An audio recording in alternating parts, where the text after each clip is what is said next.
Once dubbed the most dangerous city in the world due to the drug violence of Pablo Escobar, in the last 2 decades, Medellin has undergone a major transformation. With beautiful scenery, warm weather, friendly locals, a vibrant culture, and reasonably priced, these are just a few of the reasons why you should visit this beautiful city.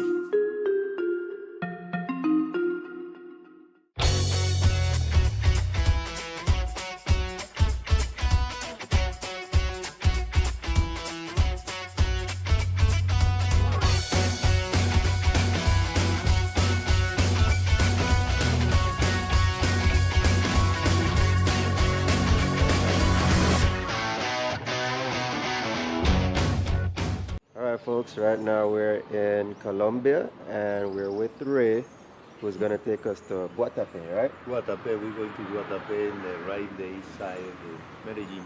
Okay, and how long is the drive from here? It's about 1 hour and a half, perhaps 2 hours. 1.5, 2 hours? Not bad at all. Alright, you ladies got to take a pee or anything before we leave? No, we're good. Okay, Thanks for asking on camera though. Yeah. okay, alright. And there we have Paul. Paul had to take a dump. Good job, Paul. 5 pounds. Good job. Now let's go.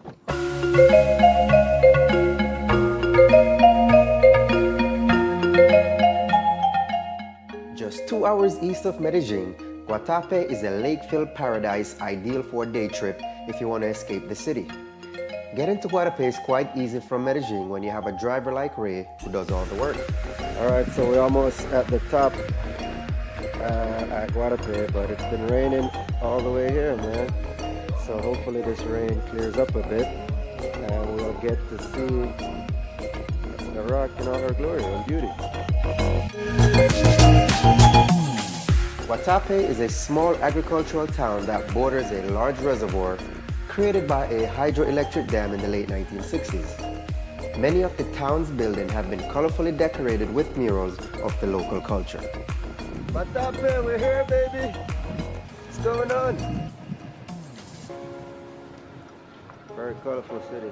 Hola, mami. Hola. Sí.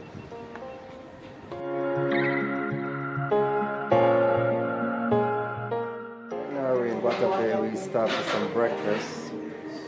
It's still kind of raining a bit, but we're gonna have some breakfast and then we're gonna explore the town a bit, show you how colorful it is, and then hopefully by then the rain will kind of ease up and we can go and explore the rock. Some would say the best way to experience a country is through its food. Now, Colombia is famous for coffee, and you'll find an excellent cup at almost any cafe in Guatapé.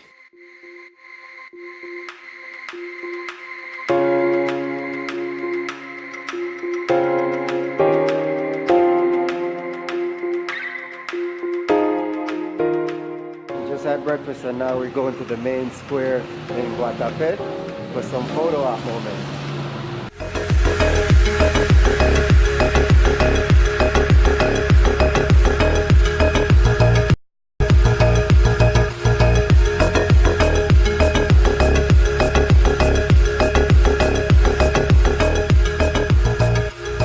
Okay, smile, come on, smile. So what you guys think of Guatapé? Pretty cool. Colors are really good, vibrant. Vibrant? Okay. Man, you guys are very expressive here with the word choice. Alright, let's go see that rock. Most people come to Guatapé for the rock, which is the main reason for my visit. Don't worry, you don't have to break out the rope and the harness to get to the top. A staircase wedged in a crack will take you 659 steps up to the top of the rock, where there's a snack bar, religious artifacts, and a spectacular view of the region. To the rock we go! Alright, so we're about to start our journey up, and it's actually 650 steps. Paul is going to do it in half the amount. He's going to skip every other step. And Ray is going to stay in the car and watch her belongings. Right, Ray? See you later, Ray. We'll be back. Bye, Ray. Alright. Ray said good luck. Ray said good luck. 650 steps. Here we go. My knees. Uh-oh.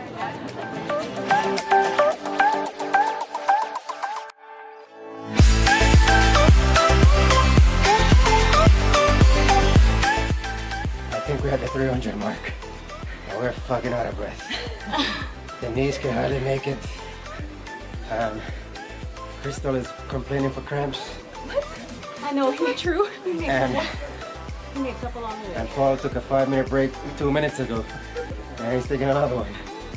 And as for me, I'm barely hanging on. I got like 300 more to go. No, 350 I think.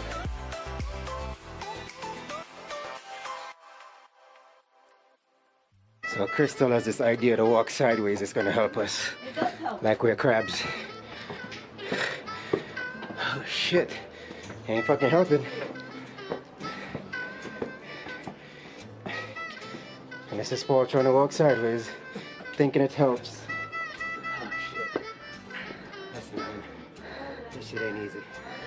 I'm fucking tired. How much longer we gotta go? We're at what? 420, 475? Somehow think that's inaccurate, but yeah. 650, this is not Photoshop.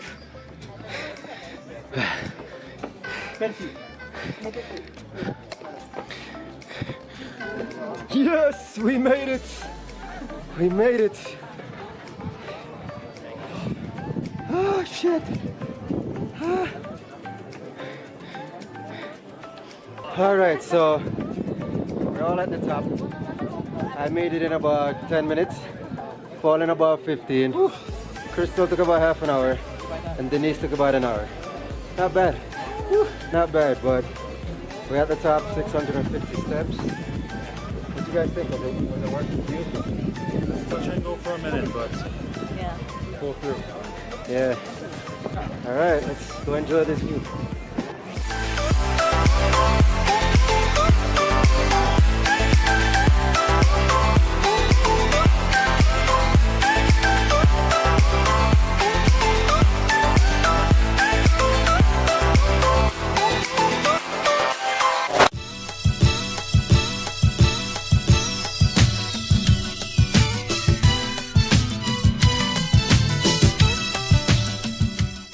Now it was time to make the journey back into Medellin, but Ray had one more stop in store for us. Salto del Tequendamita is a small natural waterfall located in the municipality of La Ceja. You do not need to visit the restaurant there to enjoy the waterfall. It's open to the public on most days, and you just have to pay for parking, which is about 2,000 pesos.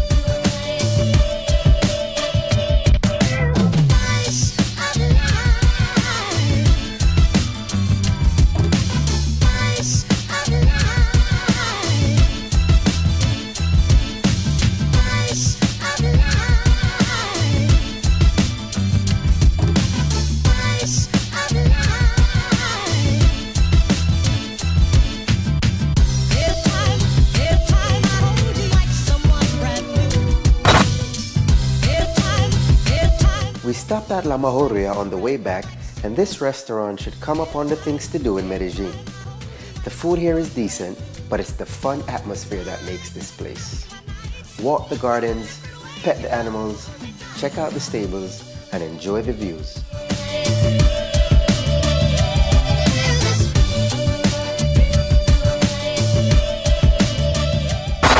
Alright, day 2 in Colombia, and we're here with Ray and Denise, and we're waiting on late ass Paul and Crystal.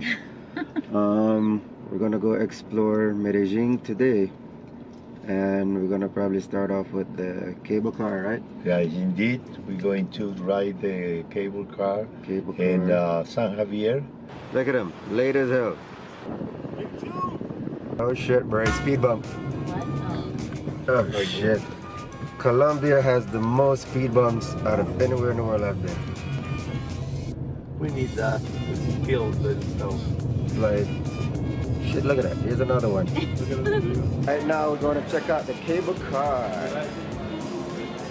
Cable car This is the ride. regular metro line, the line B. This is the regular Metro line, line B. And the station is from San Javier Station, the end of the line. San Javier Station at the end of the line. This is where you catch the cable car. Until we had a chance to rebuild the cities with the bureaucrats. You think I believe it? A fantastic tale like that? So we just got on the cable car, and where are we going again, Ray? We're going to 3 different stations.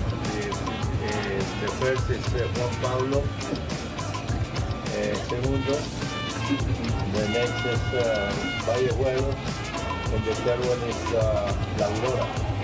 Alright, so we make the loop and then come back. Alright, here we go.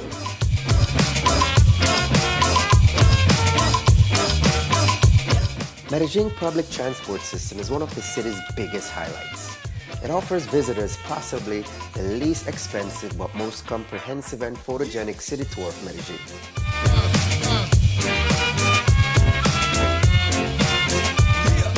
Prior to the completion of the cable cars, people stranded in the favelas wanting access to jobs, education, healthcare, and even basic shopping had to make a slow and difficult journey down the mountainside to get into the city.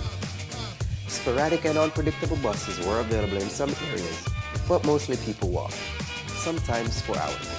We're stuck for the second time on these cable cars. And this last time felt weird a while ago, man.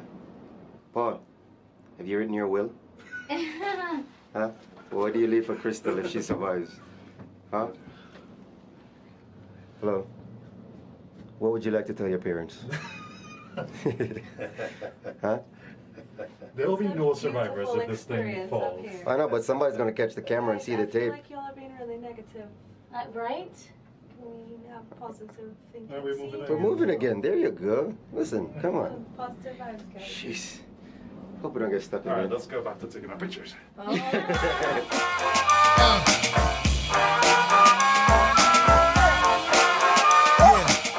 Today, the metro cable has made commuting from the furthest edges of the favelas a quick, affordable, and scenic journey.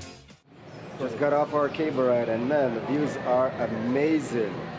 It did get stuck with us twice up there. The second time, it kind of got me nervous.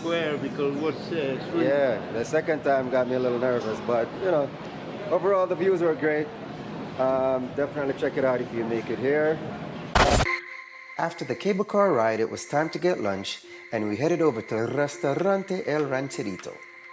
To me, this was the best place I ate at while in Medellin.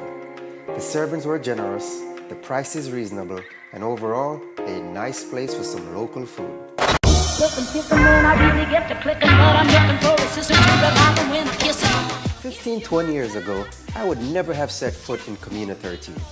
Even for locals, this was a neighborhood you avoided. Comuna 13 was once labeled the most dangerous community in the world due to its astronomical homicide rates. It was a neighborhood that was controlled by groups loyal to Pablo Escobar, the notorious drug lord who once lived in Medellin. Today, that's not so much the case anymore. Once you enter the neighborhood, you're immediately met with the friendliness of the locals, sending smiles in your direction.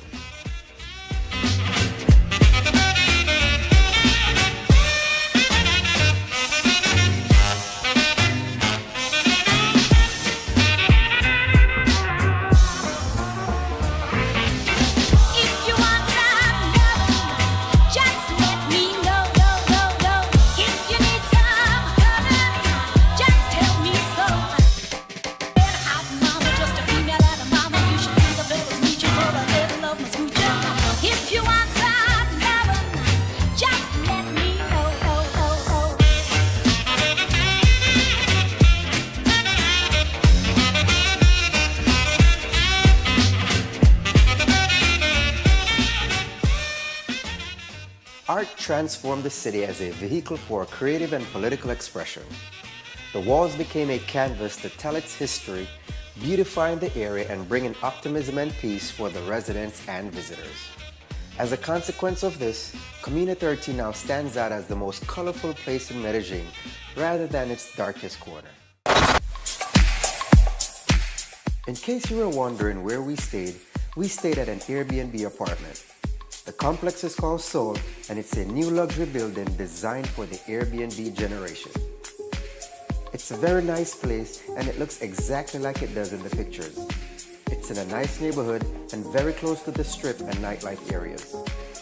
The apartment has keyless entry, brand new everything, and a beautiful view from the rooftop. Our host James was awesome, and I definitely recommend this spot. Wanting to see Medellin from a different point of view, we opted for a helicopter tour with Fly Colombia. Before getting on the helicopter, we were greeted by the smiling staff of Fly Colombia who gave us some sweet treats while we listened to a short safety message. Cheers to adventure. Hola, Roger. Once this was done, we headed over to the tarmac where the helicopter was ready and waiting for us. Alright, now everybody's getting ready for our helicopter tour. We're just checking out this. I guess we're just warming up the helicopter, making sure everything is safe before we head on there.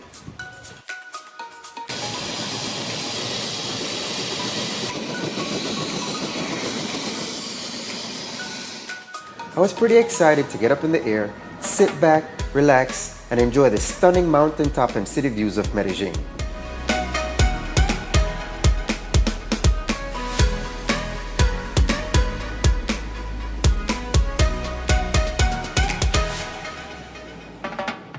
It truly was a spectacular sight. The helicopter tour lasted 15 to 20 minutes where we did a lap around the city. The views were amazing and it really gave us a bird's eye view of Medellin. A few tips. Book early. The tour generally fills up very quickly. Be sure to bring your passport and arrive 30 minutes early to go through security.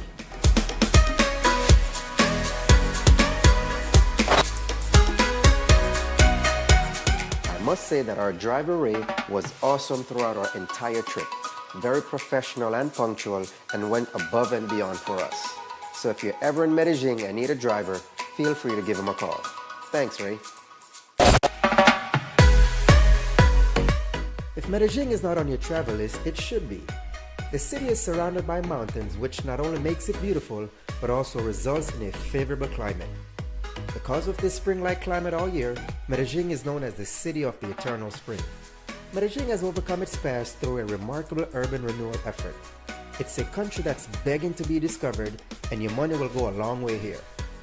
Tourism here is growing, but still in the early stages, so the time to visit is now before the masses discover it. Thanks for having us, Medellin.